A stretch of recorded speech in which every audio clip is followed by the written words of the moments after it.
Doctor Zakir Naik साहब ने फरमाया कि मेरे साथ कंट्री मैनेजर पीआईए ने रिश्वत का मामला किया। अब ये आलू के मुंह वाले उस पर तनकीद कर रहे हैं, जी आप इस बात को ऐसे कर देते, ऐसे कर देते, ऐसे कर देते। और एक वो छिला हुआ आलू बेशर्म इंसान मोहित पीरजादा, मैं सुन के हैरान हो गया कि ये वो शख्स है जिसने अपने मरे हुए बाप के अंगूठे उठाकर पेपरों पे लगवाने की कोशिश की और यूएई की हुकूमत ने पकड़ लिया। ये जालसाजी करते हुए कि मैं सारी अपने बहन भाइयों की जायदाद अपने नाम करवा लूं, जाली अंगूठे मरे हुए बाप के लगाने लगा। वो डॉक्टर जाकिर नाइक साहब को कह रहे सो कॉल्ड स्कॉलर,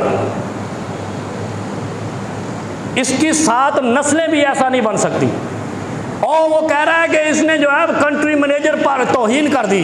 वो लानती शख्स मांग रहा है रिश्वत, और फिर रिश्वत में भी 50% कर रहा है, इतना बन रहा है इतना। भाई या तो पूरा ले या बिल्कुल छोड़। उसूल ये है कि अगर स्टेट गैस को छोड़ना है तो सारा छोड़ दो, और अगर नहीं छोड़ना तो पूरे पैसे अकाउंट करो।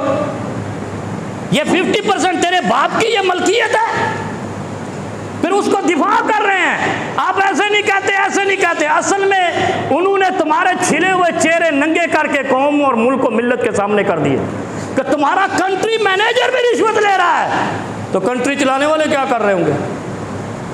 इसलिए इन लोगों को हया चाहिए, बजाय इसके कि अपने कंट्री मैनेजर को मुअत्तल करते या माजूल करते, तहकीकात करते कि जो स्टेट गेस्ट है उससे तूने पैसे कैसे मांगे, उसका दिफा करने पे लगे हुए हैं। वो आपका गवर्नर भी लगा हुआ। 4 प्रोग्राम करा के तू डॉक्टर जाकिर नाइक साहब और आलिम रब्बानी की जुबान नहीं बदल सकता, उसका अकीदा नहीं बदल सकता। ये साबित किया है डॉक्टर साहब ने।